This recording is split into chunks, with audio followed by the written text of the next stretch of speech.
Thế thì tốt rồi.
Hello, hi, good evening, everybody. Yeah. Recording in progress. Y'all can hear me and see me. You don't mind type a one. Thank you so much for responding, and thank you for attending tonight webinar. Okay, so this is a community webinar only. That means we didn't send out any email or WhatsApp broadcast invite. Okay, so only those that in the WhatsApp, the Darren Chu community will get the link. Okay. Today we're going to talk about dividend growth investing and pure income investing. Practically, we are talking about dividends, but which one is a better way of investing? So I will have Chumi and Elijah will share with some of you, or all of us, some of the counter, and I'll share some of the counter. But do take note whatever counter or stocks or ETF or unit trust we share tonight is for your reference only. It doesn't constitute any financial advice. So do remember to do your own due diligence as what mentioned in this disclaimer. As everyone's financial situation is different, a good stocks to person A may be a bad stock to person B. And also a lot of time also due to the timing of entry and the price you buy the counter.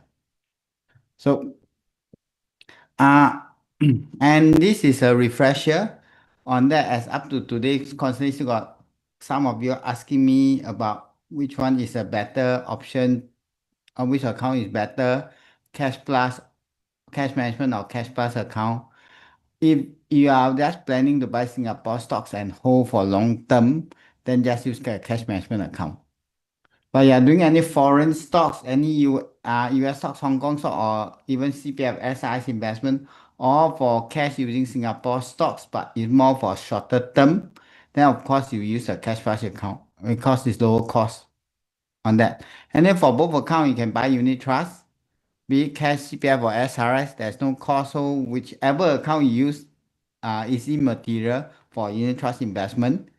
And also, there's something that need to take note, the money market fund returns, which have been coming down, especially the Sing dollar part. US dollar still can occasionally go above 4%, but Sing dollar have been coming down. I think we may not able to see 2% money market fund going forward, or very rarely where that will happen. As we look at the T-bills, Singapore savings fund, all are coming down, fixed rate all are coming down. And this is where alternatively to come in. And tonight we're going to talk about dividend investing, different form of dividend investing, and maybe that may give you some options on that. But of course, that one is got risk. Money market fund got I cannot say zero risk, but practically ineligible risk as it didn't lose money since 2010 to 2025 a single day. That means for the past 15 years, they don't have a single day that the money market fund price drop. Okay, so that is we cannot say no risk, but that is the price move every day. So there's no such thing called no risk, but that is how safe it can be for money market fund. But of course, safe come with the expenses that the return is low. And for those that do not have an account, we ask you can just scan this QR code to open an account. The account will tag that I will be go directly under my name, and you'll see my name there. Okay, on that. And this is a community code. That's everyone I should be in the community, but you got any friend want to join this community, actually you can send this code uh link to them and invite them to join this community. This community is open for all. Okay, it's open for all. So you can just invite any of your friends to join. You feel that you may benefit them, and you also benefit from all the webinar that we have spoken all the while. Okay, as we will try to do a quarterly webinar for the community only, and today is a day that we're going to do it for this Q3, which is better comparing dividend growth and pure income. So that's what we're going to talk about for today. And for Q4, you all can just suggest to us what you all want to hear. We try to tailor to everyone's needs on that. Okay, so now let's go straight to today is dividend growth investing. We'll talk about two parts. First, dividend growth investing. What is actually a dividend growth investing? So a lot of people talk about income investing, a lot of people talk about dividend investing, but you were to go and subdivide further, I'll further subdivide into two key parts. One is called dividend growth investing. So what is dividend growth investing? Dividend growth investing, you are focusing on buying a stocks or fund that pay you dividend that increase over time. Okay, do take note. The key notes is the dividend yield increase over time. Increase over, you don't want to buy a stocks or ETF or fund that dividend go up, go down, go up, go down, like a roller coaster like that. That one is just purely a lot of people say dividend buy for dividends. But you want to buy something that the dividend will just keep on increase over time. So that's called dividend growth investing. And you see who were able to offer this. You see the company that is steady one. But the bad part about dividend growth investing is where every time we go and buy it, your yield is always low. Okay, relative low to the market yield. So that's one part about dividend growth investing. The yield is always low, but the payout typically increase steadily year after year. Why is that so? Is that the concept is if you buy something, the dividend keep on increasing year on year, everyone want to buy the stocks. So everyone want to buy the stock. What happened to the stock? The stock price definitely move up. And dividend yield is always relative to the stock price. So if the stock price higher, then of course the yield will have to be lower. So that's one of the common feature you find on stocks that have a growing dividend. I would not say 100% of them, but majority of them will have a low yield. The initial yield is the time you buy. Okay, not the yield other people have been holding them for years. So when you do a first purchase, you see your yield is lower. And but over long term, okay, your dividend will be increasing, and you will couple with something called capital appreciation. Everyone will want to chase a stocks that dividend keep on increase year on year. And when they chase that stocks, this will indirectly result in the share price to go up. So the benefit of dividend growth investing that you are buying into something, your dividend will increase year on year. At the same time, you'll make capital gain. But do take note, capital gain only come in when you sell. If you never sell, it's just paper gain. A lot of people can say, I make so much money, but as long as you don't sell, that is just purely paper. So whatever in the pocket, then it's called a realized gain on that. So that is how a dividend growth investing works. So what's the good part of doing a dividend growth investing is because your income will grow. When income will grow, and this one thing is something will help to beat is inflation. If you buy stocks that dividend every year is flat, you feel that very stable dividend, but there's something to eat you up is the inflation. One example with STNU before the share spoils, before the share price rocket up, their dividend is very constant. Except past few years they start to increase a bit. Okay, that dividend is a good stock with a very constant dividend. But actually the dividend is dropping in a way that because there's something called inflation. So that is what you want to have, something like that dividend grow and grow, and they were able to help you to beat inflation in that aspect. A classic example, for example, you look at Parkway Life. The dividend have been growing year on year, okay, for more than a decade. And but what is Parkway Life dividend yield compared relative to other REITs? It is always lower.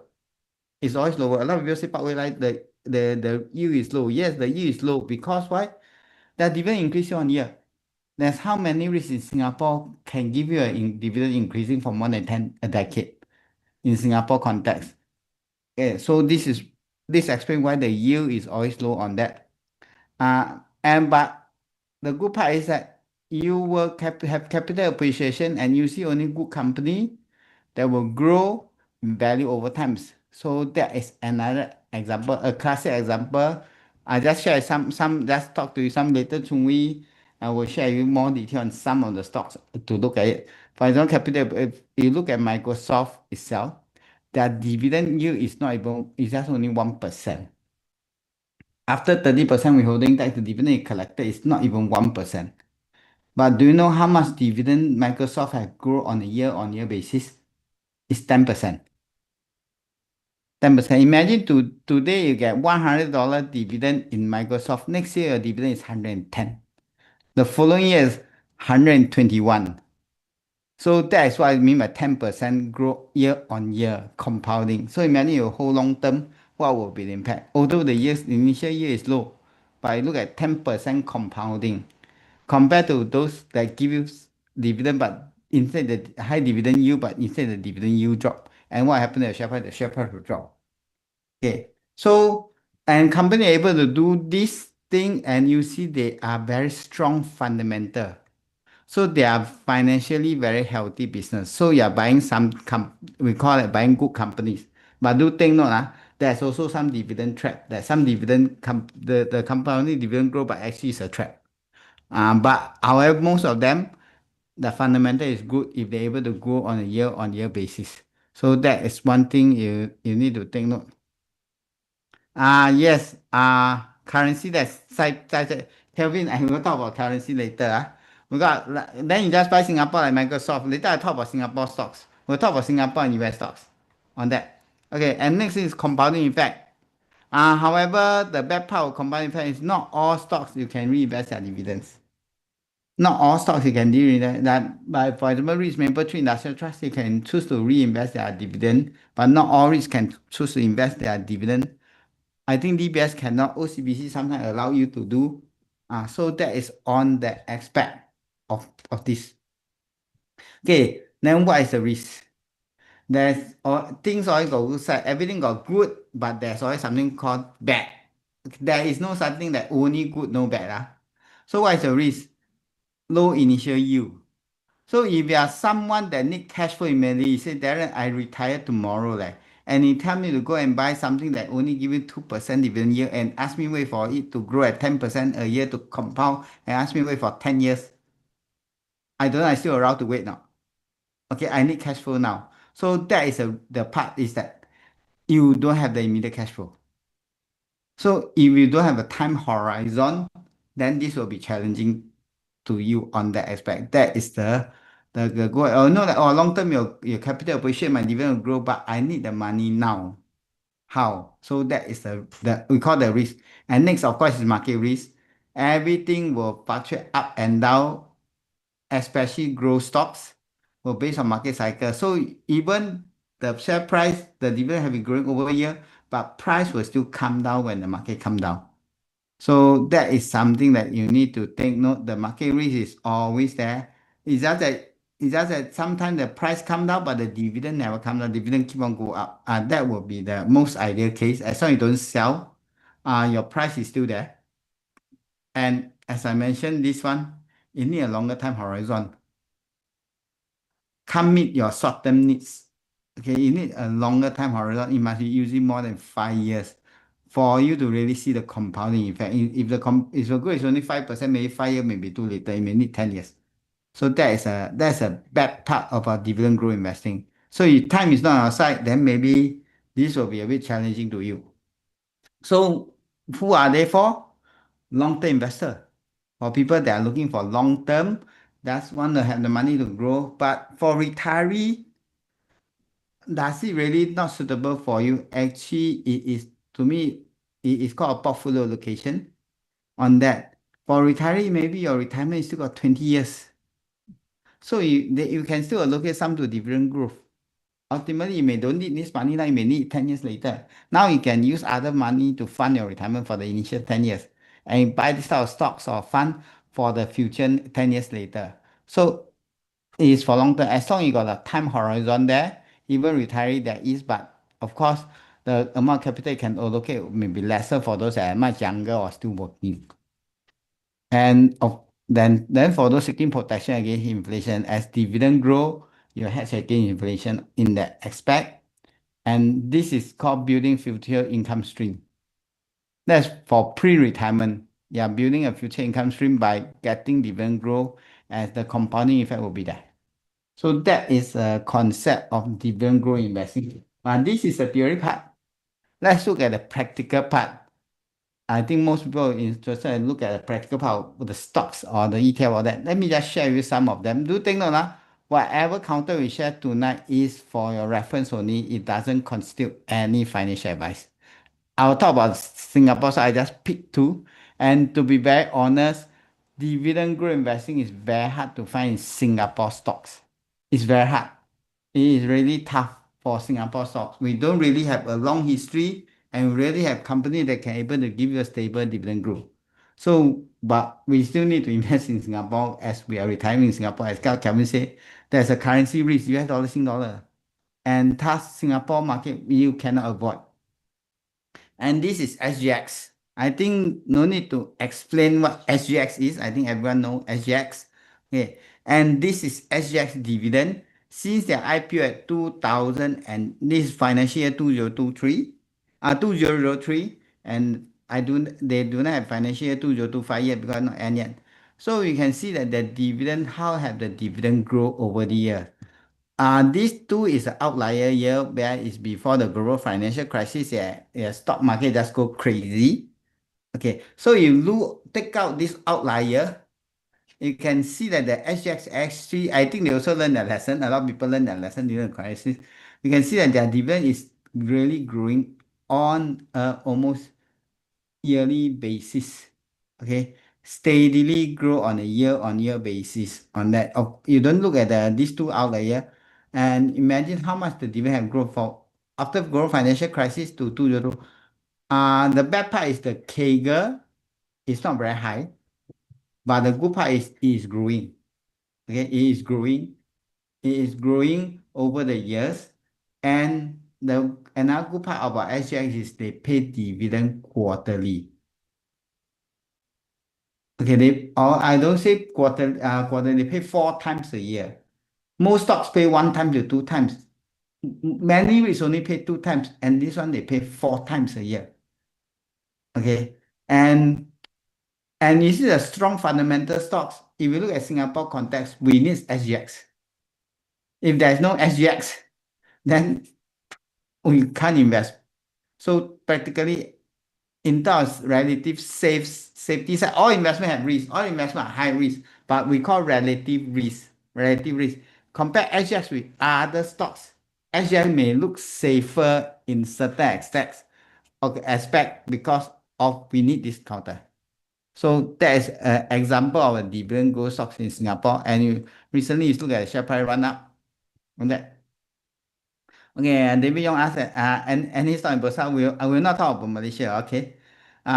Ray Tan talk about tax implication from other country. That one, maybe we'll talk about, okay. Okay, Calvin, I'll in SGX tomorrow. I think tomorrow cannot, the price too high. Okay, so that is on SGX side. This is how we go. Okay, another counter, which is a very, very popular counter, and I think that actually, my view is every Singaporean should have some of this counter if there's opportunity to buy, and that's DBS.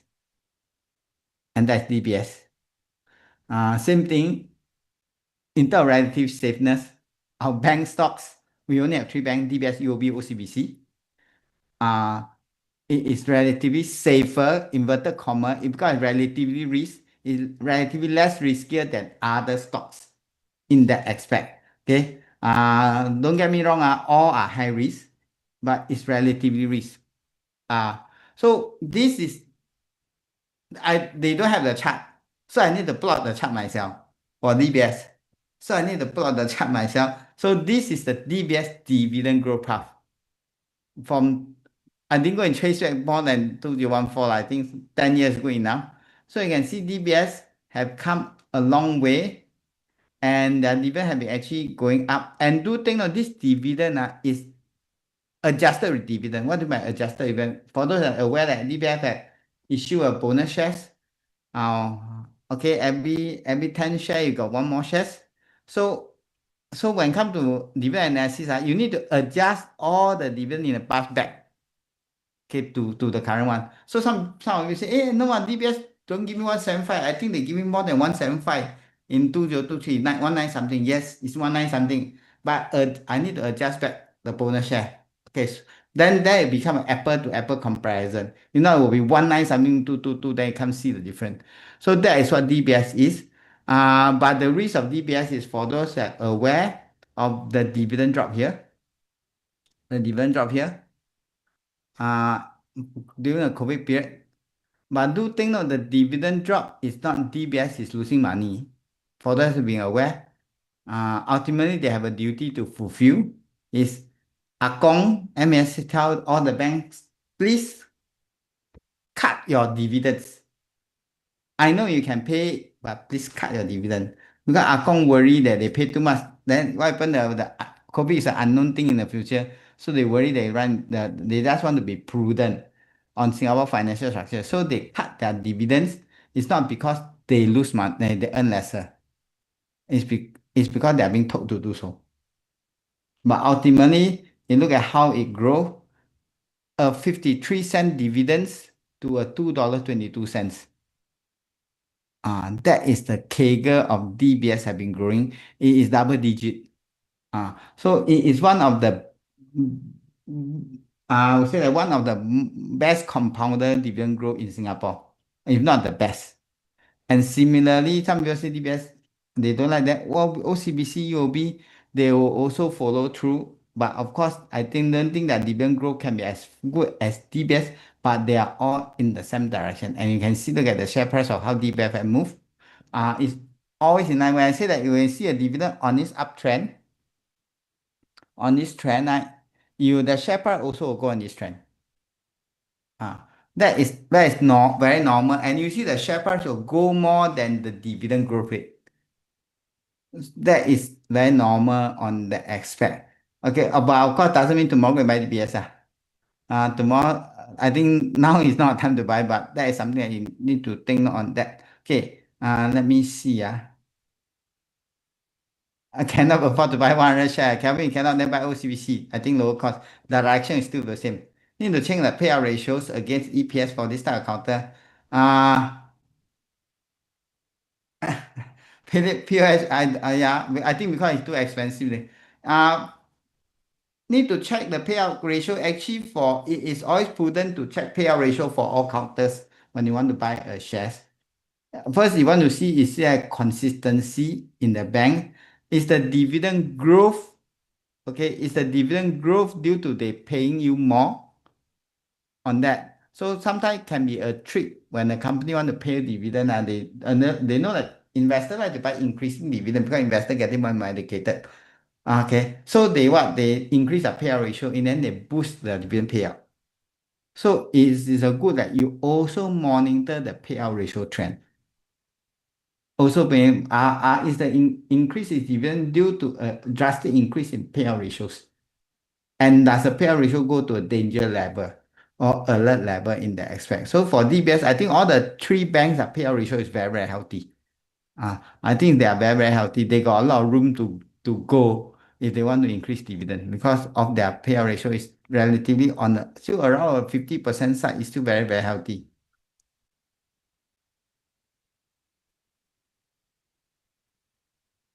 Will DBS dividend change with the bank? The one I don't know. That's anybody guess.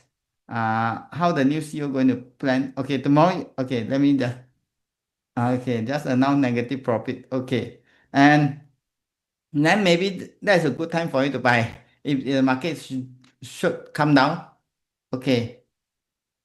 What about before 2025? That's what I mean. That you can see before 20 COVID, that's how they grow. As I mentioned, the COVID, the bank dividend drop is because of MAS asked them to cut. For those not aware, is MAS tell them please cut your dividend. And they do share price. There's many parameters in that, but Singapore stock is quite easy to analyze in certain aspects that the bank shares will be the key driver for Singapore economies. And you want to go on the dragon head and you want to go on the one that lead the Singapore economy rather than go and chase the dragon tears on that. Okay, so let's just look at return over 5 years. What you see here, this is the chart. And I use total return. What does total return mean? Total return means including dividends. Okay, including dividend. So, and who can I compare with? Of course, I have to compare with STI ETF. STI ETF. And you can see DBS, of course, is the runway leader compared even to SGX. SGX actually, in fact, is lagging. STI ETF. You can see they are lagging. Then recently there's catch up, but that's on the 5 year. 5 year may not be a good. It's just for a long-term investor, 5 years is just an initial time horizon. If you were to look further, since global financial crisis until today, this is how they have returns to now. DBS have given you a 600% returns. SGX have given a 200% return. While STI ETF have given a 100% return. So what the 100% return means? 100,000 invest now is 200,000. What the 600% return means? 100,000 invest now becomes 600,000. It look like really like a US growth stocks movement, especially for the past few years. It look like growth stocks, but it's not a growth stock. It's just a bank stocks in Singapore aspect. Okay, so that is something to take note. Okay. So as tonight time limited, we're going to talk about many counters. So I will not talk about too much Singapore counter for now. So now I'll let Chung Wee talk about some US stocks. Chung Wee, are you? Let me just, and I forgot to put Chung Wee inside.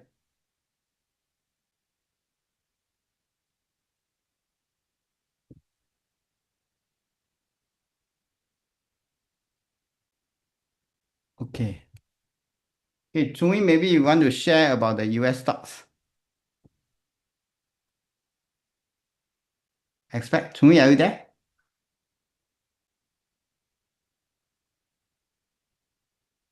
Sorry.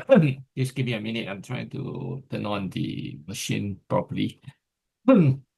Okay, you want me to talk about the US stock, right? Yeah. Okay, give me I don't have a sophisticated slide projection from this Darren, as I just kind of summarize some of the using Seeking Alpha or the various area. So for the US stock, I just kind of bring in some of the stocks that is potentially providing a bit of dividend growth in here. So you want me to share the slides, right? Let me see. Or I just verbally talk about it? You can just share. Okay, hang on. Okay, I just share my screen number 2 lah. Okay, let's see. Let me see what I can.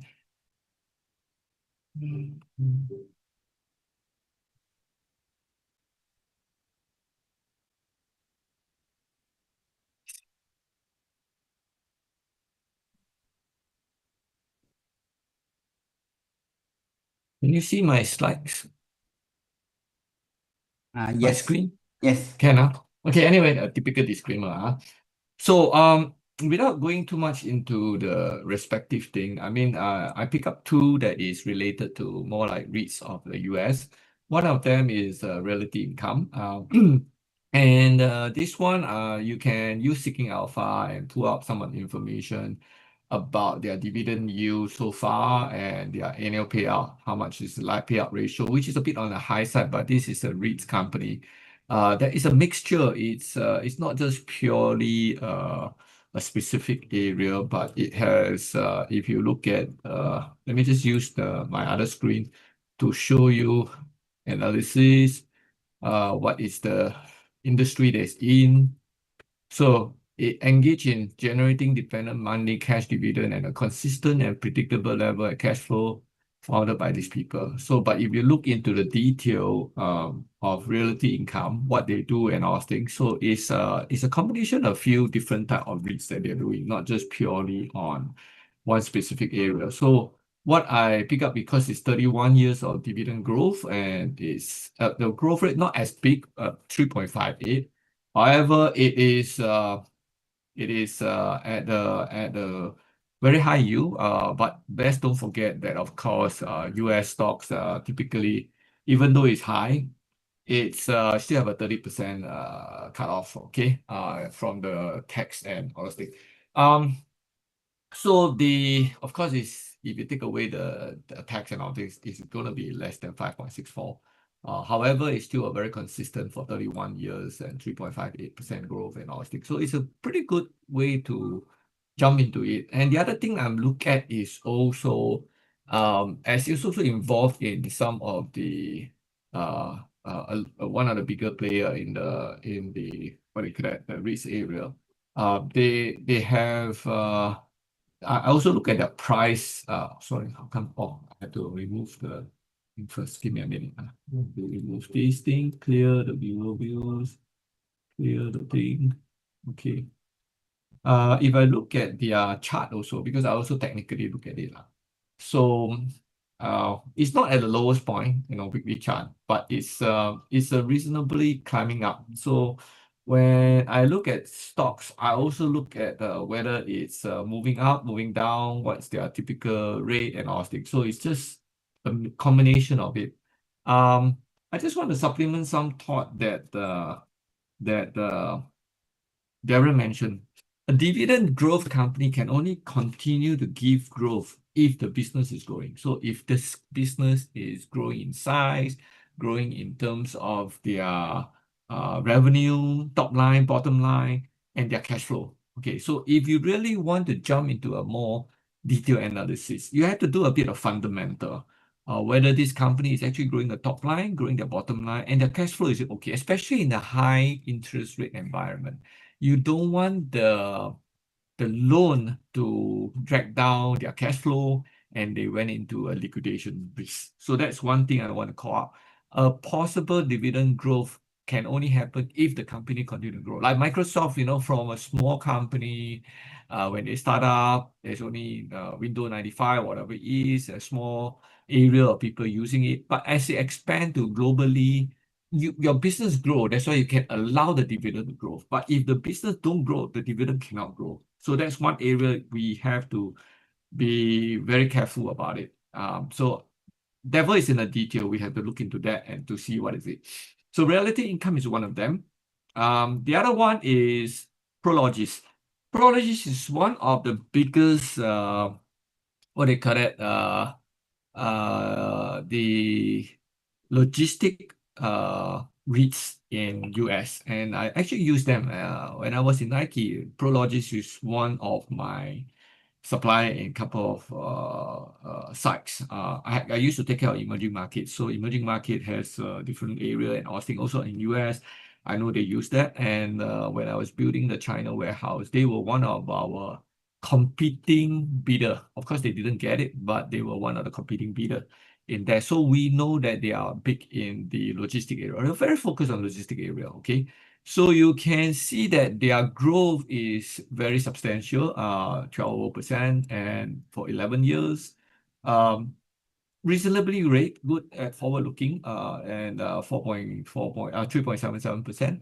So that's something that we look at. And if you look at e-business and online business growing in everywhere, they have an opportunity to continue to grow. Okay.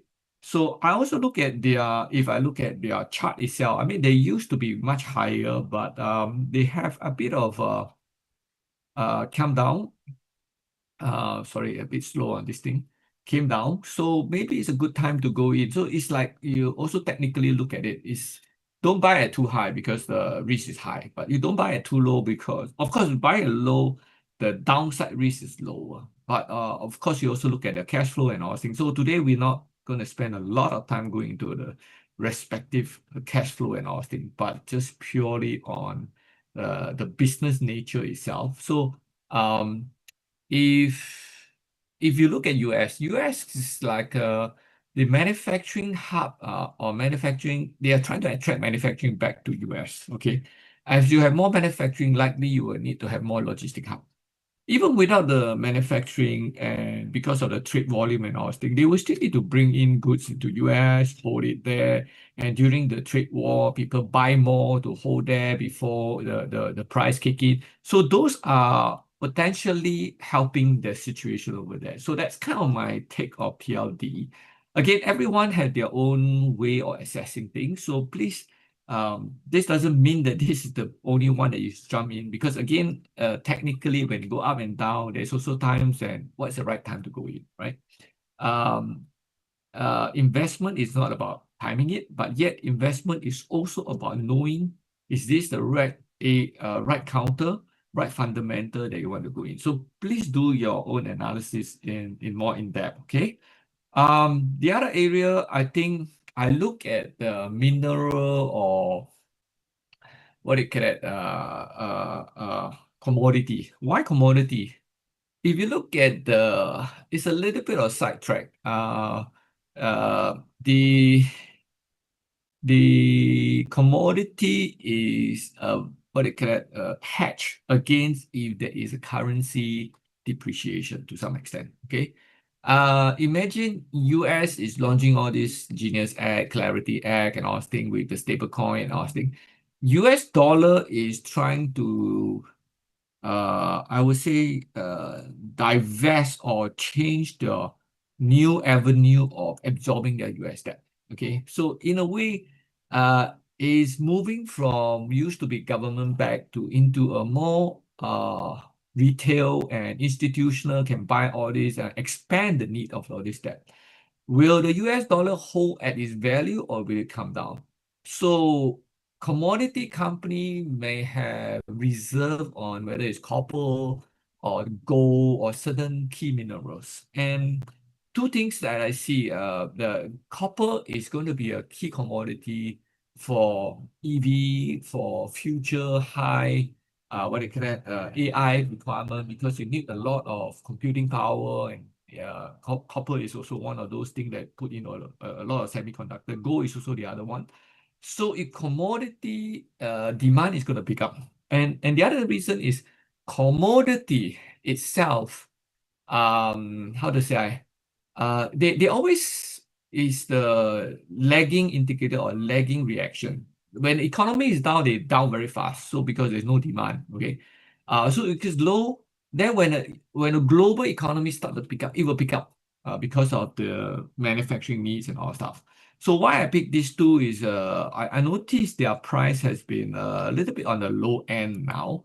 And I kind of take it as a buffer or as leverage hedging against potential US dollar depreciation and all things. So, but this counter like VAL is not only in US, it's kind of in other emerging market. So, and they also give, I mean, their growth has been about 7.4%. Although it's not long enough, sometimes they come up and down. Yield has been low and high, and the pricing has been quite low lately.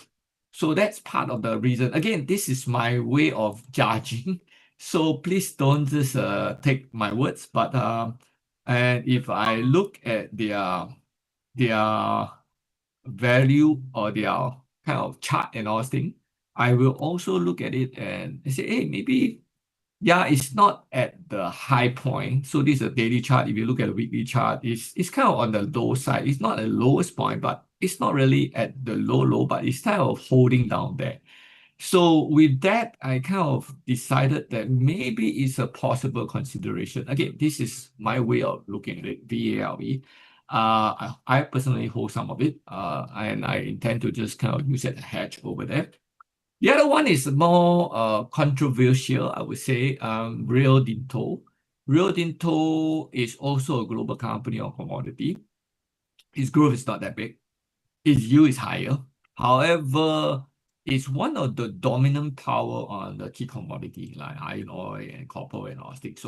So it's okay playing against hedge. And because of the reserve and all things, the other area is like BHP and all those things. But BHP has a more negative kind of growth area.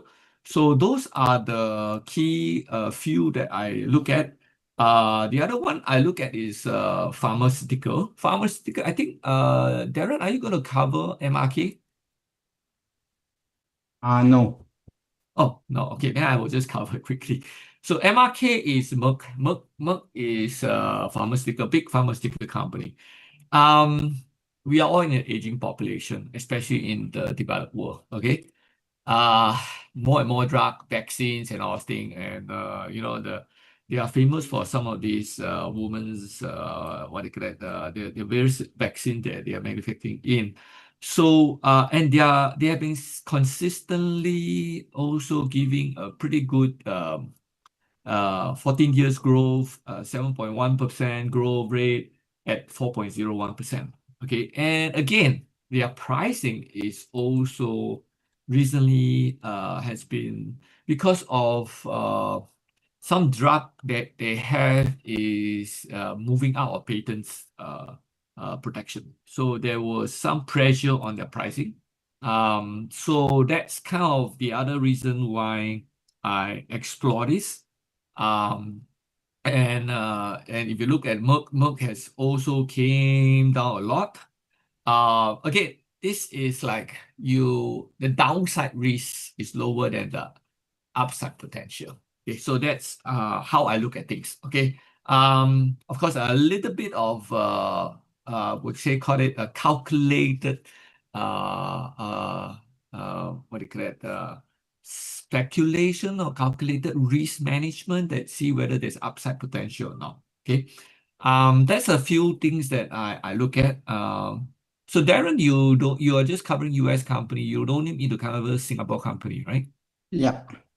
Okay, so that's kind of few key company I would say I'm watching it. I have Merck, I have Rio Tinto, I have actually VALE. Realty income, I used to play the options. PLD, I used to own it, but recently I'm watching when to go in and out because of the US interest rate. I'm kind of debating whether should I jump in now or should I lower later. Again, every individual look at it in a different time horizon when they want to go in. And sometimes they look at the timing, sometimes they look at the right pricing, sometimes they look at the fundamentals. So I kind of cover these few areas, why I selected these few company. Again, no right or wrong answer. Individual will have to have their own kind of like a checklist. We say a checklist to say which one is right that you want to go in. Somebody mentioned about Magnificent Seven and all things. I think those don't really give very high dividend. AI is overpriced. Honestly, I think they still have upside. You can play short-term momentum and all things, but today we are talking about dividend growth, dividend and income, so we will not touch on those areas. That's it for me. Or for FCX. FCX, okay, I think well, it's up to individual. So if I thought FCX, I used to own it too, but then lately I'm sorry, I've not been following it up. Somehow it's everyone has a certain preference, and yes, FCX has grown a lot, but their dividend yield is not high. I think that's the reason why I didn't pick that. Okay, that's pretty quickly cover some of the counter why I think I will jump into it. The other one counter that I was considering is called GSK. It's also another big drug company. One of my clients buy it. I I'm still watching it. I must say that its price has gone up a lot. However, its dividend yield has not been, I mean, yield is good, but the growth rate has not been there. GSK is also challenged by a couple of drug competition and all thing. The other one that haven't gone into a detailed drug company analysis is called Novo Nordisk. This is a big company to diabetic drug. Sorry, I didn't have a chance to. I remember their dividend wasn't that high, that's why I didn't observe it. But they are more related to growth because the diabetic patient growth is very high. Okay, sometimes it's a bit sadist, right? I mean, when you have more diabetic drug, that means you have more chances of growing and all things. Pfizer is more related to I think their dividend wasn't as high. Sorry, I didn't go enough detail on this, but Pfizer, I can't remember their code really. Pfizer. Pfizer. Let me see whether I have that. Pfizer. PIFZEI. I don't know. I can't remember the code. Yeah, or something like that. I can get back to you later. Maybe I let Darren follow up and let me do a bit of research on Pfizer. I remember it was not a very high dividend yield company. That's why I didn't check on that. Okay. Okay, Ken. Okay, let me just, as what Chui had talked about some of the US stock, but I do think the US stock got a lot, and you can actually check their dividend growth rate and from Seeking Alpha. That's one thing good about US market. There's a lot of data, free data available from Seeking Alpha. You can straight away know the growth rate on that. Okay, so now I just talk about one more US counter, but that's on the ETF. Okay, some of you say don't know what stock to buy. Then let's talk about this ETF. This is a SCHD. I think a lot of you may be aware. This is a Charles Schwab US Dividend Equity ETF. A lot of dividend investors like to buy this ETF. Okay, and how does it work? So these are data out from Seeking Alpha. So this is where you can see from Seeking Alpha, you can see for the past 5 years, their dividend yield is high. It's not really high. It range from a 3% range to a 4% range. Okay, so 3%, 4%, a lot of people say it is really low dividend yield. But let's look at over the year, how have the dividend growing? Their dividend have been growing. Oh, so let's say from 2012, you can look at it, is about 5 cents. Okay, now it's about 25 cents. The dividend has grown 5 times. Okay, over the past 13 years. So that is what I mean by dividend growth. The yield is not high because the yield is not high because it's based on the price. Based on price, because of the dividend grow up, of course the share price will go up in tandem. So depend on the point you buy. But once you lock in the yield, lock in the price, that is how it runs. And this is what you can see from here. This is what we mean by growth yield. 10-year dividend growth rate is 10%. 5-year dividend growth rate is 10%. 3-year lately have come down to 8%. Last year, I think the market go too fast already. TTM become 3 over 8. Actually, dividend growth rate become 8.58%. So it is still a very high dividend growth. Consecutive year of dividend year is 13 years. So this is why from 2012 all the way up. I think since this ETF IPO, I think have been growing for 13 years. So this is what we call about dividend growth. Now dividend have been increased by 5 times. Okay, but do take note, US counter, there's always a currency risk. And thus, you are looking on the long haul unless you foresee that US dollar will continue to go down over the next 10 years against Sing dollar. Okay, so that is one part on that aspect. And this is dividend growth. Let's look at how does it perform and who can we compare with? We can only compare with SPY because it's US stocks. So this is how this total, we're talking about total return. We know SPY, the dividend yield is very low, it's about 1%. 1%. Compare this one now is 3%. So if the dividend yield is 3 to 4 times more than SPY. And but the performance have been very good all the while. Actually, their performance have been on par with S&P 500. So but only lately the S&P 500 have pulled away. I think due to the Magnificent Seven, they have pulled away because the Magnificent Seven don't really pay dividends or much dividend, and thus they have underperformed on that. But look at before they have pulled away, what does a higher dividend yield means that your movement is same as S&P 500, but S&P 500 pay you much lesser dividend, and the only thing for you to realize is you must sell. You must sell to get the money. But for this ETF, they pay you dividend out in cash. So indirectly, they help you to sell because selling is always a decision making. So why sometimes I like dividend growth stock is they are cashing out. They help you to sell for on your behalf. You don't need to think of selling. They sell for you, take your cash flow out. So that is how SGHD. But do think it's not a recommendation to buy this ETF.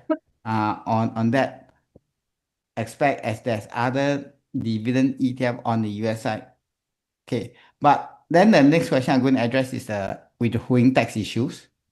Let me talk about that. Let me before talk about withholding tax. Ray Ray have been asking me about withholding tax issue. I will go and address that withholding tax issue. For handling US dividend, so the yield is lower.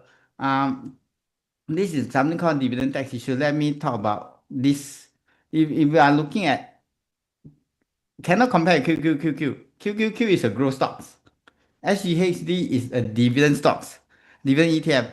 So it is not apple to apple to compare with QQQQ. QQQ don't it definitely that's why I cannot compare SQQQ with SPY. They are completely different.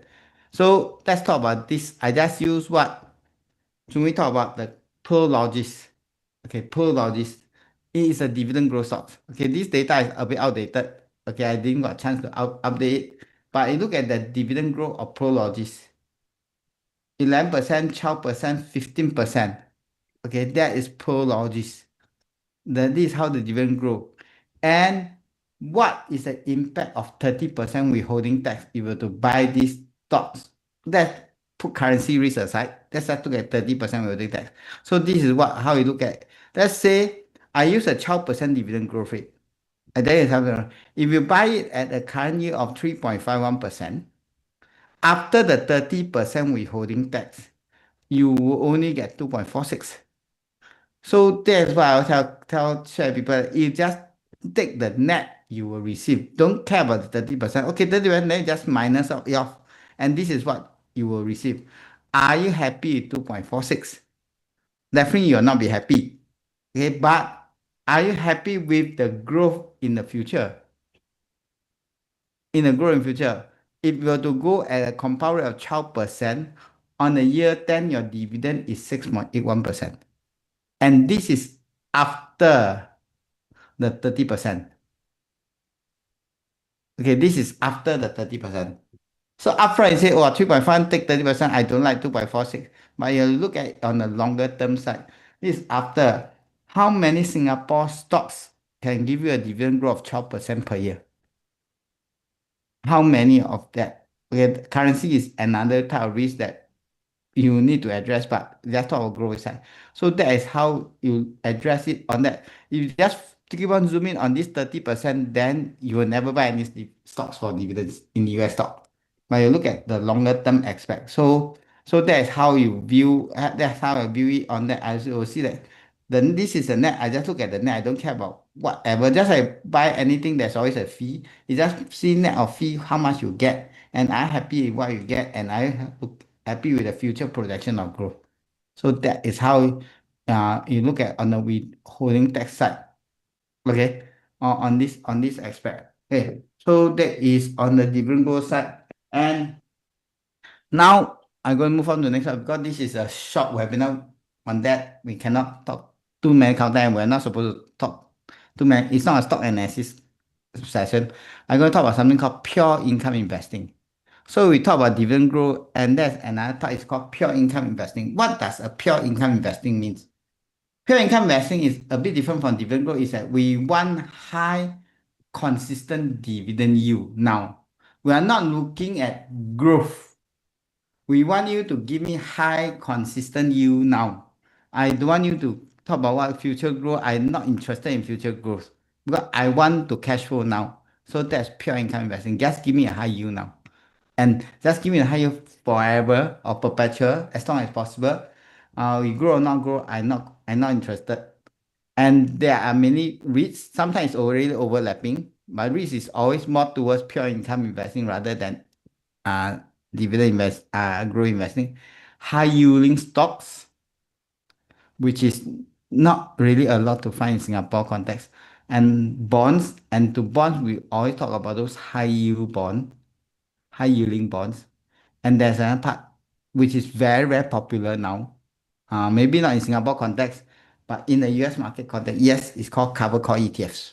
Some of you may know, never heard of such ETF before. That is getting a lot of popularity in the US, which is called cover call ETF. And I will talk more about that later part. But let's go to the simple part is the dividend may not grow as much. Okay. But they give you what? Immediate info. This is some of you say, I want immediate income now. I don't care about grow or no grow. Because I need the money now. I'm retired. So that is where pure income investing come in. You need the money immediately. So what is a good part of that is that typically their yield is higher. 5 to 10%. Some people say 10%. Yes, 10%. And there's some even give you 20%. Some even give you 24%. But the risk is very, very high. The risk is very, very high. There is more and more products that are able to give you a dividend on a weekly basis. And you never hear me wrong, it's weekly basis. They pay you dividend on a weekly basis. Monthly basis is to a lot of you is very rare. Now even have weekly basis products in the market now. Okay, so it's suitable for retiring and for cash flow needs. And so your cash flow is more able to predict because you know that is how the cash flow will come in. It's stable, it don't grow up and now it just give you cash flow. And you also can use it to diversify across asset because not only one type, like REITs, bonds, all this you can diversify across different asset class. So to get different yield on that. Okay, but what is the risk? Nothing is perfect. High yield sometimes is unsustainable. So that is the part, especially in the market downturn. It cannot be because nothing is guaranteed. Investment, nothing is guaranteed. So it can be unsustainable, especially in the market downturn. You look at the REITs in Singapore context, some of them really cut dividends, market downturn. Okay, so that is something. But dividend growth stocks, they never cut dividends when the market downturn, but high yield counter may have cut dividends on that, and there's limited growth. That's one thing you also need to take note. A lot of people told me that Darren, can you do a portfolio for me on dividend growth dividend? Let's say for example, unit trust portfolio for dividend growth. I will share with the client. Yes, you want dividend growth possible. I can give you the dividend growth, but you need to forego one thing is price appreciation. It cannot have the best of both worlds. I want a 5-6% dividend yield now, and I want a 3 to 4% capital gain. Unfortunately, market don't really have such product for you. It's, you can choose one or another, but you cannot say I want a combo of both, which is very tough. It may be possible to have, but the risk is very high. So that is a chicken and egg thing. You want high yield, price appreciation is something that you need to forego, and sometimes even capital loss. Okay, that's something you must be able to accept, especially when market downturn. So that's one thing you must willing to accept when you want for pure income. And some of them, like especially for risk, and bonds, they are very sensitive to interest rate. Now I think the risk is lesser because interest rate have come down. But interest come down, may go back again, maybe 5 to 10 years later, it may go up again, then it will come down, go up again. And we are talking a longer term, so it is still sensitive to it. A lot of people say now interest rate coming down, so not a big deal. Yes, not a big deal now, but what about 5 years later? Nobody knows. 7 years later, nobody. You need the income for longer term, not only for 2 days and tomorrow. So that is something that not. And this is what I mentioned: capital erosion risk. For example, this product, it return capital instead of true income over time. And this is a ETF. ETF also got return capital one. Some of you may not be aware. Unit trust got return capital. ETF also got return capital. So now the ETF and unit trust market is really it become really a jungle already. A lot of ETF is what so simple passive investment. Now ETF also tell you that they got capital return. Okay, so that is something, some inverted commas, some people say certain ETF look like a scam. Okay, inverted comma on that because they can pay 20% dividend yield. But I look at capital have dropped 50%. And it's an ETF, it's not a unit trust. Okay, it's not an ETF. Okay, so that is what is happening in the market now. So please don't jump for high yield. Think the ETF is safe. The current ETF market is different from the ETF you know in the past. A lot of transformation have been taken place. And what is it ideal for? It's ideal for retail or income-focused investor and for those that need cash flow now. So it is the portfolio mainly designed for regular withdrawal. So that is what income is, income-focused ETF is. And let me just answer some questions before I get, Elijah will share you some high income. And then some of them to me, it answer the question. Okay, I like Yeah, I try KLD to Anthony. answer while you're talking. Yeah, okay, can. Okay, now maybe I get Elijah to share with you some of the pure income counter. Elijah, are you there? Yeah. Okay. Just one moment. Let me share. Okay. Okay. Good evening, everyone. Today I will just be talking a little bit about pure income.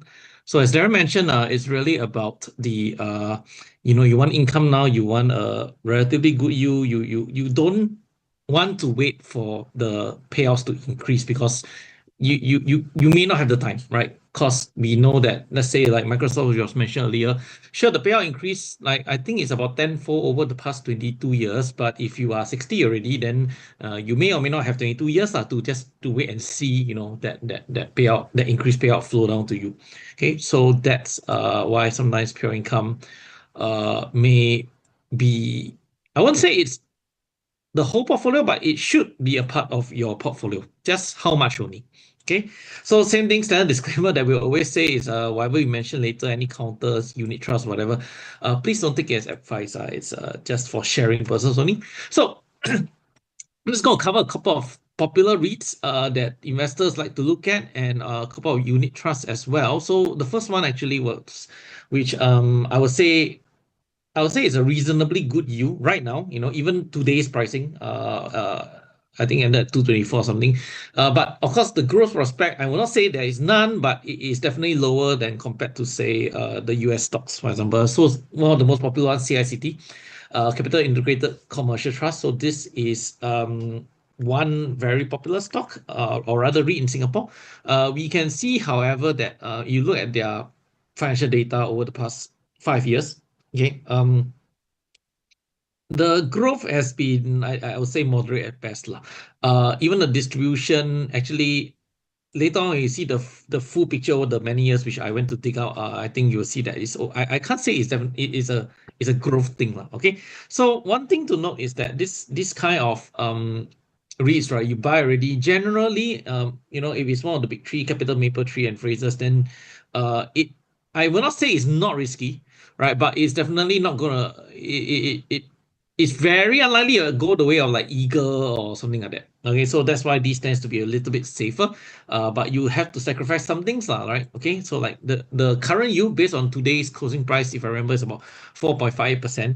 But if you look at their past distribution history, and I plotted a chart here, you can see that it's not really going anywhere. The the payouts per year is this is what I pull out, and I plotted it, and you can see it's kind of like ups and then down during the COVID years, and then recovering again, and then guess what? It went back down again, right? So you are getting, I would say, consistent yield. It's not going to be fantastic, but it is, I would think, nice lah. Just a disclaimer, I have this myself, but of course doesn't mean you have to follow me and buy it. And so that's something to think about. Okay, price history. Okay, if we actually look at price history of pure income stock REIT like this, you see that actually is not going anywhere. Yes, Kevin, you're right. CFCT used to be it was a merger between Capital Commercial and the Capital Mall Trust CMT lah. But long story short is really you won't see the price move much. There was a period here where actually it was pretty good and then it dropped. But you can see that it's not like the old heydays lah. Actually, I couldn't do a 10-year chart. It's just 5 years of max. So this is what I managed to pull out. But you can see that, of course, if you had got in at the lows, then you should be okay. But long run, you don't expect. I'm not saying you won't, but don't expect capital appreciation like on the similar like DBS or Microsoft or what. Okay, but it can provide a somewhat steady dividend flow for you. But of course, subject to their performance lah. Which means they need to consistently stay up to date. They were actually raising money to acquire Capital Spring. That was announced 2 days ago during their results release, and so they're trying to work on how to deliver better returns lah. But that is of course their job, not your job. Your job is just to sit and receive dividends if you bought this. Okay, but of course, having said that, you must be prepared for some fluctuation in the dividends, as evident here. Okay, it's actually come down in the past year. Okay, so actually, in fact, even 2023 was better than 2025. But oh well, that's life, as I suppose. Okay, and another one, popular one, Ascendus. Okay, so interestingly, also back by Capital Land. But the thing to note is that you can see that I put this on the annual report, and the their income is going up. The revenue is going up, but you can see that DPU. So you never add to your position, you just buy and then hold. Actually, the DPU, if you ask me, this is more flat. Okay, but it does provide a reasonable yield, as I mentioned, and Ascendus being Ascendus, it's big enough that I'm not going to say there's no risk, but I will not, I doubt you'll run into problems like the smaller REITs lah. Okay, and you must remember that why this DPU is more or less flat is because REITs always have to, usually when they are like making performance bonus payments to their REIT managers and such, they tend to be issuing new units. So the income may go up, but it's spread over more units, and therefore your distribution per unit will eventually either stay flat or might even come down. Okay, so this one is a very clear increase. It's like almost what's that? Yeah, it feels like almost 20% increase, right, in the total amount for distribution, 500 million to 600 million. But you see your DPU didn't really move much, right? And that's because there are more units in circulation now. Okay, so that's why you will receive a relatively flat dividend, as evident by this. So we can see again, current dividend yield for Ascendus is 4.86%. Again, I would say that's reasonable. Just how Darren mentioned, 10-20% use. As always, when the yields are that high, there's going to be some level of risk. In fact, some very high level of risk, and that's why I always caution: do not fall into the yield trap, whereby you see a high yield and you jump in, because usually there's more than meets the eye. All right. So we look at Ascendus history. Actually, you can see that if you ask me, 12 years ago, from 13 cents per unit to now 15 cents per unit, I would say it actually hasn't really moved much lah. So 10 whole years and the dividend kind of like stagnated per unit lah. Of course, if you have accumulated more units, you get more absolute dividends. But if you didn't, then yeah, it's more or less stagnated. Doesn't mean it's bad. It's just that you're not going to see like it help you to keep pace with increasing expenses due to inflation or things like that. So that's Ascendus for you. So two very popular, I would say quite big REITs lah. In fact, first and second biggest REIT in Singapore respectively. Thought it'd be good to cover them because we do get questions about them. Okay, so okay, I don't have Ascendus myself lah, but I would say that if you bought into it, then 4 point something % dividend yield is what you can expect, and maybe a little bit of capital appreciation. But you're not really into this for trading, you just want the income, then actually you should not worry or stress too much about trying to see when to let go and lock in a profit or what. Okay. Okay, price history of ascenders. I wouldn't really say it's going up. Maybe a bit only lah. But yeah, you can say that it's more or less range bound, because if it was truly going up, I suppose you have gone past $3 plus by now. So that is actually also the case with quite a few of the REITs out there. It's just that we don't really have time to cover everything, of course. Okay, so that is Ascender's REIT. Okay, so what if you don't want to bet all on a single company or a single stock, and then you want something broadly diversified? Then we have bonds. Okay, so bonds, or specifically bond funds, right? So this is a very popular bond fund, but again, I think if you all have talked to me before on a personal note, I think you would be aware of my approach is that usually I will tend to point out the negatives first. Okay, because I think it's equally important that you are aware of the negatives before you jump in on the positives like high yield or what. And so one of the things about Pinko Income Fund is that this fund, while popular, okay, has suffered a little bit from falling NAV over the years lah. So of course, part of it is attributed to the fact this period Feds were hiking interest rates. So of course, bond price come down, the fund itself will actually suffer an NAV drop. Okay, but this NAV drop is separate from the dividends it's been paying, and so we also look at that in totality lah. But again, you know, when you are retired, you're having funds like that, are you okay or not with this kind of losses in capital, right? Because some people may not take too kindly to that. Okay, so let's look at the payout history. Okay, so it pays monthly, which is great. Not quite the weekly that was mentioned earlier, but monthly is also pretty much something quite attractive, because, well, most of us work month by month and we get a paycheck every month. So it feels good to have some extra income every month. And so based on current data, it's running at 6+% dividend yield, which is quite attractive, but only because of the current interest rate environment. Okay, when interest rates are cut further, which will happen, I'm sure, then you can expect the yields to come down. So you can see pretty consistent payout. So it's somewhat predictable, but if you were not aware, it used to actually pay lesser. So this was the period before interest rates were hiked, right? It was before interest rates were hiked, and it actually used to pay lesser. So I would say what we can expect is that the fund managers will definitely or are definitely prepared to bring down the dividend payout when interest rates start to drop and they can't find underlying assets to support 6.5% yield. Okay, so if you buy this, I would think that you will want to mentally prepare for your dividends to drop in exchange for possibly a bit of potential capital appreciation. Okay, the question is, of course, if the dividend drop too much, you know, is that okay with you? Can you still support your expenses and things like that in retirement or closing in on retirement? Okay, so that's something to talk about Pinko. I'm not going to say too much other than this is from the fact sheet. So the US being the largest bond market in the world, okay, 50 over trillion on bonds, we cannot escape the fact that this fund will definitely be invested quite heavily in the US bond market lah. Okay, but we are looking at yields of 6+%, maturities years of 7%. So I expect this 6% to carry on for maybe at least half a year to a year longer, and after that they might reduce it. Okay, so that's the Pinko fund, which is another one that's popular, but again, not a recommendation to buy or sell it. And then of course, this one, again, super popular fund. I keep getting questions for it from 2 years ago. I didn't actually, no, wait. The first time I encountered this fund was actually about 8 years ago. Back then, I got client actually asked me about this fund about 2018 or something like that, 17 or 18 around there. And yeah, so the thing to note is that this fund, you will see it being talked about often. I'm not going to say it's bad or good, but the thing is you need to know how this fund pays out, what is invested in before you make a decision, okay, for yourself. So this is the Allianz Income and Growth Fund. You will likely see it being sold in the banks either directly or you might have heard it pitched through an investment-linked policy. I don't have time to go into the details of even if you want this fund, which way to buy it is better, but I'll suffice to say, if you are stuck in a situation or you're being pressured into this fund, please get a second opinion maybe.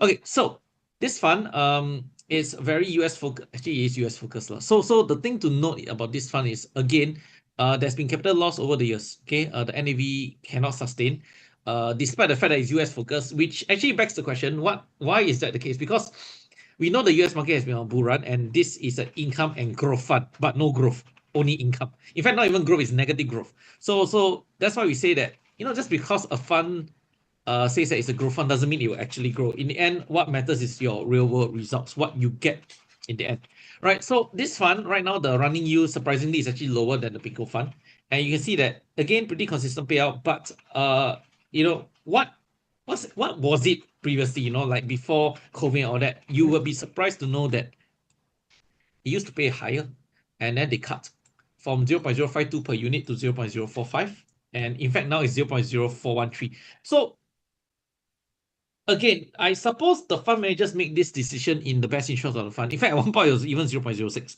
Okay, but the one thing I want to highlight is that if you were told that, oh, this fund very good, as high yield, all that, right?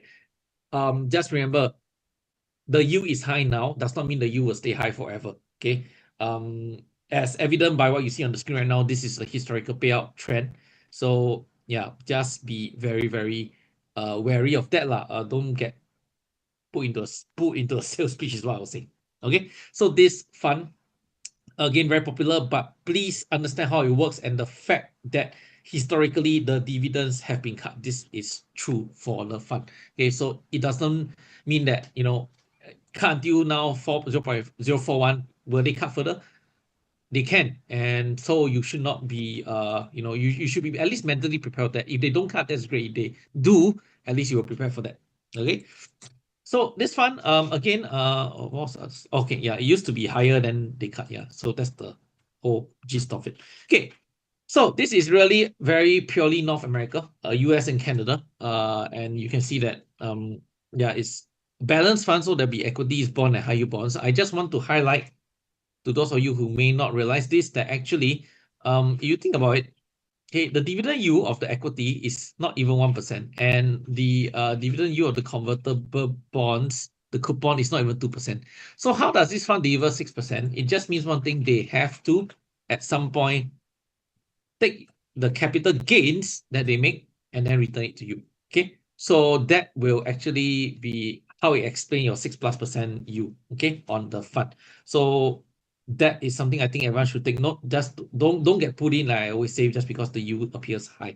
Okay, and so that's two very popular funds that we keep getting asked about, but these are my views. Again, not endorsement or anything, but I always stress, be very wary about how they work, because it's not really as simple as, oh, high yield, and then you just buy. Okay. And before I hand back Darren, just one thing to add, which is some people may not like the idea of capital erosion. Okay. You've seen that the funds, they had a bit of capital erosion. Even CICT and SNS, you bought it a bit early, you might still be sitting on capital erosion right now. Okay. And of course, for example, like in crisis, okay, you may actually suffer a lower payout, like from, say, the banks, or even like REITs, they might even pay you lower due to poorer performance. Okay, and that can lead to a kind of uncertainty in your life, if you were actually heavily reliant on the payouts for your retirement lah. So if you don't like the idea of capital erosion, you don't want uncertainty, you want a good level of predictability and certainty with your payouts, so that you can at least plan ahead, like how much you have to spend in your retirement and such. Then, of course, there is a trade-off, right? There's always a trade-off that you want certain things, then you have to let go of others, right? And of course, one more thing that I think a lot of people should consider tonight is that, are you able to, or do you want to continue monitoring this kind of portfolio in your 60s, 70s, and 80s? That is something I think would be an important question to ask yourself. Okay, maybe in your 60s you can, maybe in 70s you can, but even if you want to in your 80s, what if something happened to you and you are therefore like down with your illness and no longer able to manage your portfolio? Okay, so that's why the last pure income instrument, which I think some of you may know where this is going, is really pure income, is annuity. Okay, annuities. For example, CPF Life, which is an annuity, but of course I'm not talking about CPF Life today. We talk about how else can you complement CPF Life, and that would be through a pure annuity. Okay, so pure annuities, this is just one example. Okay, take note, no risk. Why? Because there's a minimum guarantee, and typically, okay, you're going to get the higher end return. Okay, so this gives you about a good annuity will give you about 3+% return, which given the fact that you take on no risk, number one, and number two, you have no need to manage it because it's not your job, it's the annuity provider's job, right, to manage it. Then of course, that is the trade-off. Like you get a slightly lower yield, but you get a very predictable, very consistent payout. Okay. And the thing to note is that some annuities, as in the case of this example, is that some annuities actually build in a little bit of growth down the road. Okay, it's not going to be like massive growth like how DBS dividends grow or what, but there are certain annuities that are specially structured to pay you a little bit more down the road for the purpose of helping you to hedge inflation. So that is one last instrument which I feel that a lot of people might not realize how it can fit into your portfolio. So that's annuity for you. And this is just one example of one of my clients' annuities that she's actually going to start receiving actually, I think, in a year or so. Okay, she's actually late 50s now. Okay, so that would be truly consistent, truly pure income, no risk, and a little potential for future growth, which we will realize down the road. Okay, so the last thing that maybe I want to encourage you all to think about is what's your safe income for? Because if you need income, it's because either you don't mind some extra income, or you are retiring and you need the income to come from somewhere else. In which case, what's safe? What is secure? What percent of your retirement needs in terms of your expenditure you must come from secure sources? Then that is where you actually need to create that secure or safe income floor for yourself. CPF Life may be enough, but for a lot of people, it also may not be enough, and therefore you need to add on a few more layers on top of that. Okay. And I think most importantly is you really can't have it impacted by market risk, because safe income floor is meant for essentials in your retirement, and that should be a non-negotiable if you ask me. Okay. So what's really the best way? Okay. It's really about allocation. I'm not going to say that dividend growth investing is good or bad. It has its place in advanced portfolio. I have exposure to that.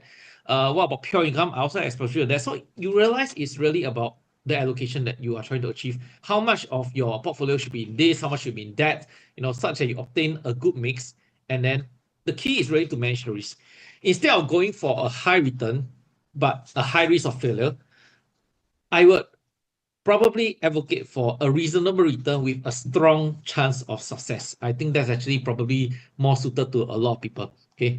And that's really how I think or you should think about your portfolio. You can have some portion of portfolio fail, but you cannot have the whole portfolio fail. So therefore, you need a strong chance of success. And it's very difficult to have a strong chance of success with a high return. So I would say create something for yourself that has a strong chance of success with a reasonable or acceptable return. Okay, so you manage the risk, as we always say, then the return will follow. Okay, let me see if there's any question. Annuity income tax, Darren answered. Yeah, annuity income is tax-free. But if not, I will hand back to Darren. Darren? Okay, thank you, Elijah. Thank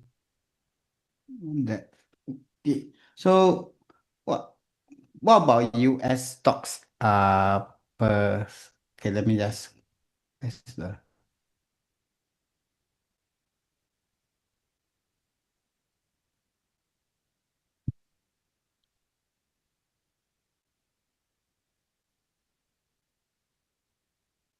okay.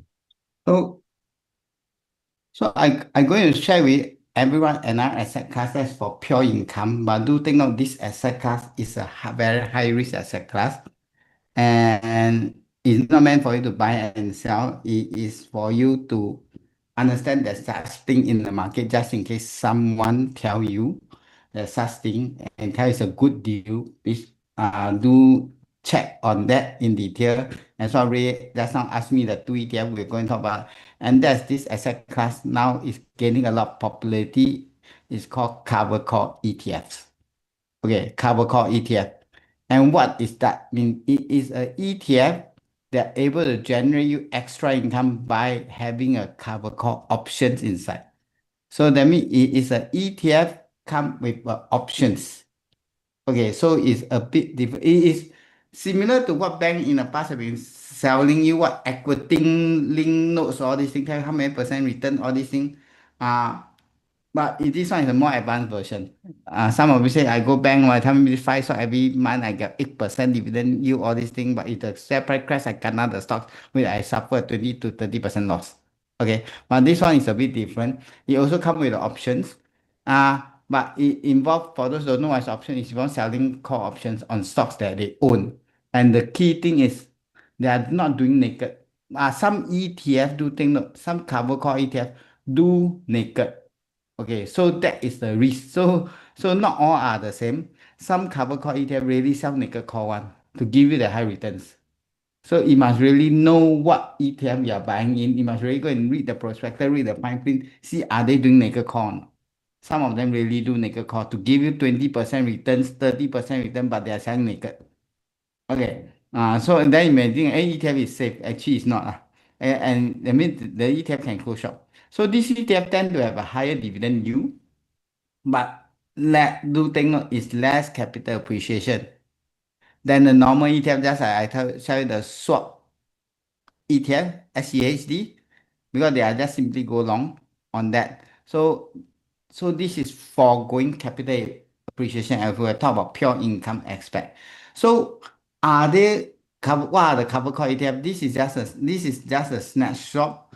You just Google cover call ETF. A lot of cover call ETF will come out. I think more than 100. I think easily more than 100. And this is that's how Ray asked. This is the account. They ask like okay, JP Morgan. So you look at the dividend yield. Okay, you look at the dividend yield. 11%, 13%. This one, is it crazy dividend yield? 130%, 123%. Okay, please don't go and buy it. Wow, 111%. Please don't go and buy it.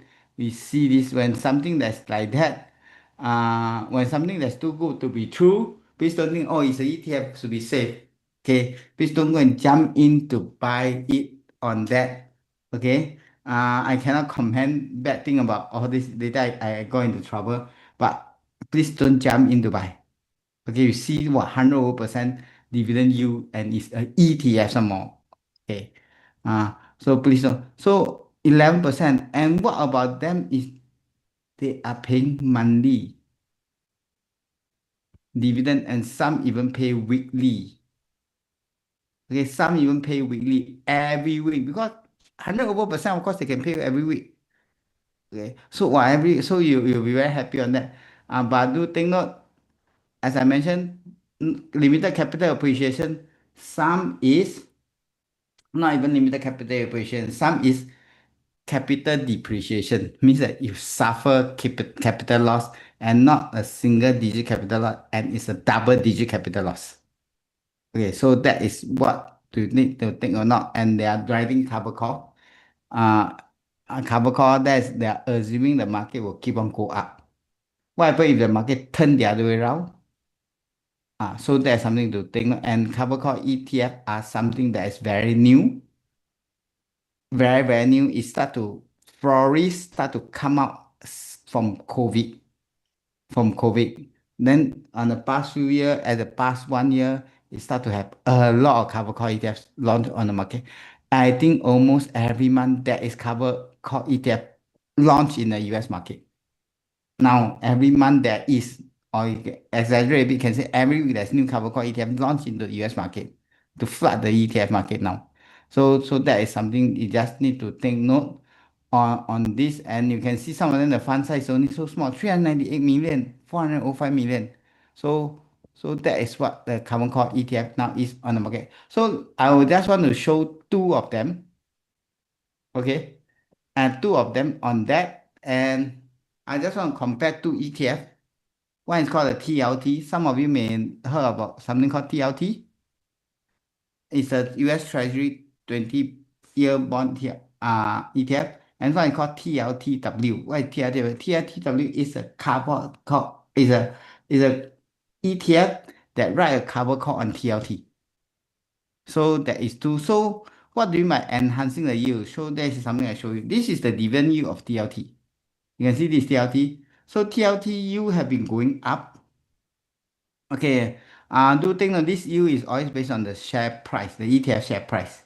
Okay. So now it's around 4%. That means you buy TLT ETF tonight, your yield is about 4%. Okay, 4%. But if tonight you go and buy TLTW, and you can see TLTW is pretty new. Before that, don't even have any track record. It's launched in 2022 to mid of 2022, and it's not just nice, only have a 3-year track record. And you look at the dividend yield, 15 to 20%.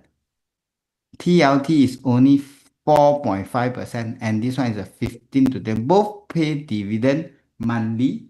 And for those that are not aware, okay, both of them are, you know, there's 30% withholding tax. Both of them do not have 30% withholding tax. Both ETF do not have. So what do you mean by that? TLTW carry 15 to 20% dividend is 100% go to you. You don't have a 30% haircut. Okay, so that is a not all cover call ETF work this way, but some of this ETF is really don't have a 30% haircut. It just give you full back your dividends in full. So this is really yours, and this one is really yours. Okay, but don't jump in to buy this on that. Is that you look at the chart. This is when you want income, you also want consistency. So this is TLT. The dividend is not really that consistent, but the dividend payout is not, but it has been increasing since the COVID. Okay, even interest rates start to cut, you're surprised that their dividend actually have been higher than 2021. Okay, interest rates start to drop. In fact, it never dropped. I was surprised. In fact, it never dropped. It still been able to contend. But what about TLTW? You look at it, it will be more volatile. It will be more volatile. Although it can give you 15 to 20% dividend yield, but your dividend is not consistent. It pay dividend monthly, but at 1 month you can get very high, and the other month it can be very low. So if you are retired, you want a stable, consistent income, they not able to give you. They're not able to give you. So the yield is based on the past 12 months, running 12 months. But on a monthly basis, you can see it's Fed suddenly jump up, then come down. So it is not a consistent payout on that. So this is just basically looking at yield and looking at price. But what about returns? What about return? So I just plot the chart. This is based on price return. I just plot because you don't have long history, so you only have two. So I can plot short history 2022 onwards. This is TLT. TLT have been dropping. S&P have been going up. TLT have been dropping. TLT have been dropping 22%. But what about TLTW? 42%. So that means you suffer a 42% capital loss if you buy TLTW when they just launched. And hold under today, despite it paying 15 to 20% dividend yield to you. So that is a capital loss you suffer. But a lot of people say that it's not the ETF fault, it is the market fault because the parent ETF they are following is also down 20%. No? So they are in the same direction. But let's look at if I add a dividend in, how is it? It looks like if I add a dividend, TLTW actually perform better than TLT. TLT down 13% because of the market down, of the stock price down, but with the dividend in, the losses have come down. But TLTW also negative by 70%. But so this is the volatility you can see, and this is a volatility swing percentage minus 24% from zero. So you can this is the volatility on that. So that is TLT and TLTW. So please don't just jump in and buy 15-20% dividend. Wow, tax-free dividend, tax-free, all this. Just jump in. Do look at the capital aspects. This is means that including the 15 to 20% dividend collected, you still lose money. But the underlying, it also lose money lah. Okay, so sometimes you cannot blame it. So that is a couple called ETF. Before I move on to the second one, anyway, how come no we are holding tax for TLT? That is a US tax law. For any ETF that you buy that is due to for US Treasury related one is tax free. any ETF is tax-free. So TLT, IEF, all are tax-free. Any dividend paid by stocks, then it is taxed. Dividend paid by REITs, it is taxed, but it's not taxed full 30%. But for treasury one, it's 100% tax-free. 100% tax-free. And TLTW is buying onto the bonds, so it's tax-free. And options, they use in a way of option, they call it a reduction in capital method. So the option income earned also tax-free. So in the end, the whole ETF is tax-free. So that's how the US structure work in that way for these two. Okay, now let's look at another one ETF, which is getting very popular. It is called SPYI. What is SPY? So this is S&P 500, this is SPY, which is growing at a what rate? It is having a very low dividend yield, less than 1%. Okay, close to 1% after 30% tax, of course. But if you look at it, it never even crossed 2%. So thus S&P 500, you're buying it for capital growth rather than dividend. Then how to improve it? You buy SPYI, and you straight away see your dividend yield jump to 10 to 15%. But same thing, it is also a very new ETF that launched around the same player as TLTW. And all these cover call ETF do not have long history. And JPI is 5 years, is one of the longest ETF, cover call ETF in the market. So all the other ETF also to follow. But recently, JPI, I think they are not performing. They are not performing already. So that is something you need to take note. And this is how it perform. Let's look at their dividend yield, their payout. So this is SPY. Their dividend pay is very consistent, but it's also consistently low yield. But about SPYI, the dividend is very consistent also. Very consistent. Since they launched until today, it's very consistent. And we know the market went up, may come down, especially like April, there's a big drawdown in the market. The dividend never dropped drastically. So SPYI better than TLTW is that their dividend is much more consistent. But the bad part is both are only 2.5 year runway only. You don't know how will they react when the S&P crash 20%. And that one we don't know because now US S&P is on the bull run. It's on the bull run. So cover call, well, market keep on go up. Of course, they got no issue, but what if market crash? So this is an untested thing. Nobody know that. And let's look at the performance. You see there's a gap. S&P 500 up 60%, SPY 5%, but SPYI only up 1.96%. So you don't have a capital appreciation at all compared to buy SPY. As I mentioned, like you want to buy dividend, you buy SPY, right? You don't know when to take out money if you want cash flow. So SPYI, they pay you dividend on the money basis. So thus, you cannot have the best of both worlds. You cannot say I want capital growth and I want high dividend yield. There don't have such thing in the market. Give you 10% dividend yield already and you still want sell me you want to grow 20, 30%. No such thing lah. So this is what it show you. But what about total return wise?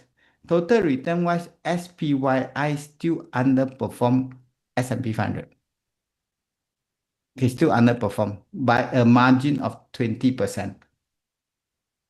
My margin of 20%. So you got a 10 to 15% dividend yield that pay you money, but you have a 20% less capital gain upside. So it depends on what are you looking at. Are you looking at cash flow or are you looking at cash flow? But back to the same thing, it too short a time horizon to compare also. 2.5 years. This is the April drawdown, and it also have a drawdown. The share price also drawdown. So that is something to take note on. And this is called cover call ETF. Please don't jump into it unless you really know what you are jumping in. You must open your eye widely as they are very new and they don't really have really been through a really crisis, I per se. Like COVID, that time, big crisis They have not been through it, so we don't know whether would they survive this type of crisis. And do take note, ETF come and go. Also, ETF is some of them is not, especially some cover call it ETF. It come and go one. They can close shop anytime, and when they close shop, usually they help you to realize your losses. Okay, but it give you a good income things on that. And thus, this is a comparison. Sorry, we'll overrun a bit. So depend what you want, dividend growth investing or pure income investing. So it depends on your objective. Dividend growth is mainly for capital growth and growing dividends. Pure income, you just want to maximize your current income. So usually for dividend growth, what you buy, it means steady, those companies steady growing, rising dividend or ETF. But for pure income, you are looking for high yield. Giving you high yield, you are not looking at capital growth. And the yield is 1 to 3%, but it grow annually, grow in year by year. And this one typical 5 to 8%. I don't put double digit. Okay, but maybe flat or at risk. And dividend stability, usually they are more reliable compared to this one. Sometimes they are not reliable. SOTITW is not reliable. It will swing down and up. And for capital appreciation, of course, usually dividend growth company capital appreciate. But for pure income, you don't have growth. And for inflation protection, definitely is dividend growth give you inflation protection. This one will have a weaker on that. So what is the risk on that? Low yield, but more stable. Higher yield, but higher risk of dividend cut. So who is it for? If you are looking for long term, then of course, for retiree, I mentioned retiree, you can actually have two things. Because you are retirement easy 20, even 30 years. You don't dump everything into this type of pure income thing. You need inflation hedge also, so you will have some asset allocated to here. While at the same time, you also got this. So it's always a balance of put anyone and nothing, a surety, then you put those pure annuity in. So if you can't have multiple layer, as well, we always preach that you need to have multiple layer of income. And even for the same asset class for stocks itself, you can have different type of growing, increasing dividend stocks and a high dividend stocks or ETF on that. So you still can have a mixture on that. And the actual allocation, some people ask what is the allocation side.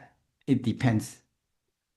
Nobody will have the same allocation as everyone is very, very different. Everyone is very, very unique. Currently, I'm doing for one client a drawdown plan for 8 years, put into different buckets. So we are still discussing because the risk appetite, the expectation of returns, and the ability to take risk is completely different. So that is how you look at dividend growth and pure income investing. And so in summary, if you're looking for dividend growth, low yield, but you have more income tomorrow. You want pure income? You have more income tomorrow, but less growth tomorrow. So depend on what you want. And there's no best or both world on that. So this is on, and last part I didn't put in, even stable, then there's a pure annuity side. There's an annuity side. The yield will not be high, but give you stability, regardless of market right now, as all these two have market risk on that. So we hope that this one will help everyone to have more view on that. And you really need us to help you to look at the portfolio and construct your portfolio based on dividend growth and pure income. You can have a mix. You can actually talk to us on that, as it's more like a custom made rather than a template for everyone. Okay. Does managing a portfolio with dividend growth and pure income fund more difficult than a portfolio with capital growth fund, ETF or unit trust? Yes, in a way I can say that. You see, the most simple way to me is manage more simple way of investment is buying unit trust. It's a more simple way of investment. Less headache. Why I say compared to we will do ETF inside, but the problem of ETF is that we have limited ETF in Singapore. But unit trust, it can be in Sing dollar. You want to have ETF, yes, there's US a lot, but then that will expose you to USD. the currency risk on that. But you're okay to take on the currency risk, then it is good to have a ETF and unit trust portfolio mix. Of course, then stocks itself will be an additional thing. On that, the ETF and unit trust is definitely much more easier to manage compared to managing stocks. But on the growth aspect, stock will give you higher growth potential compared to ETF and unit trust.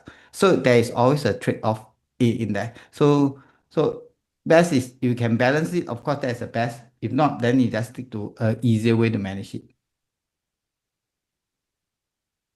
Okay. Kevin say UT on point is best is no money involved. Yeah.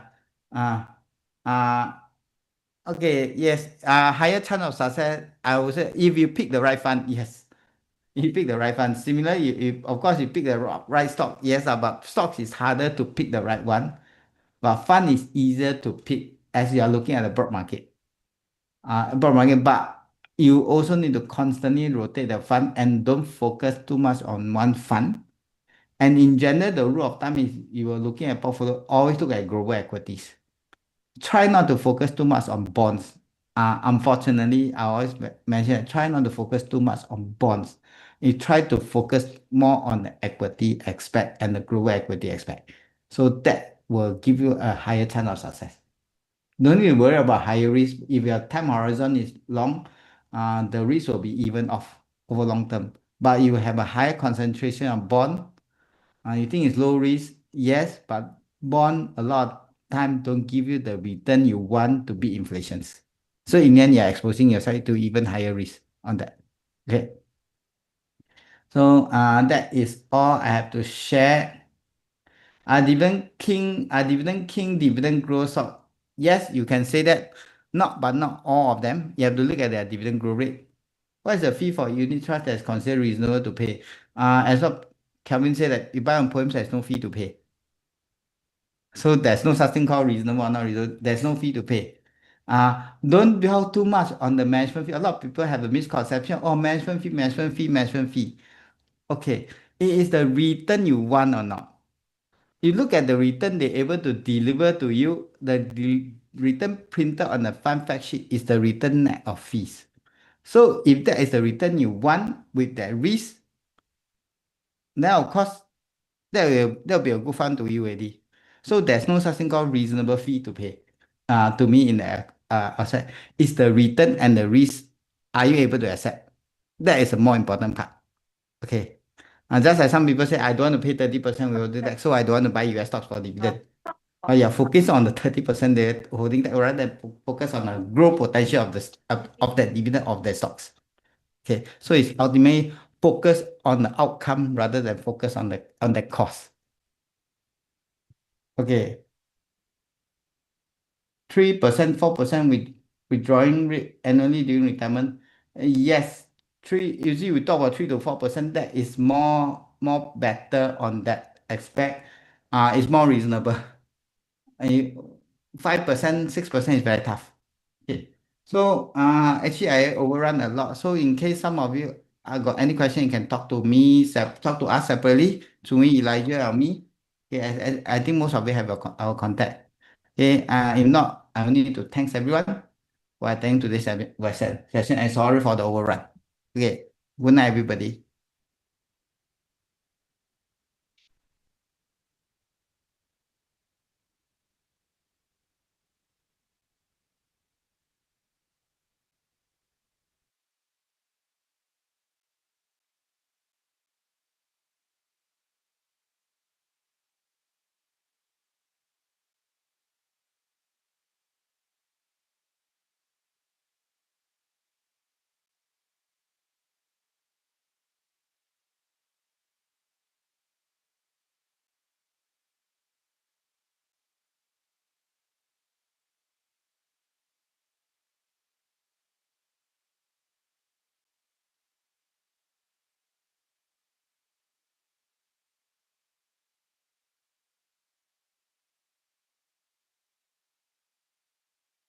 Recording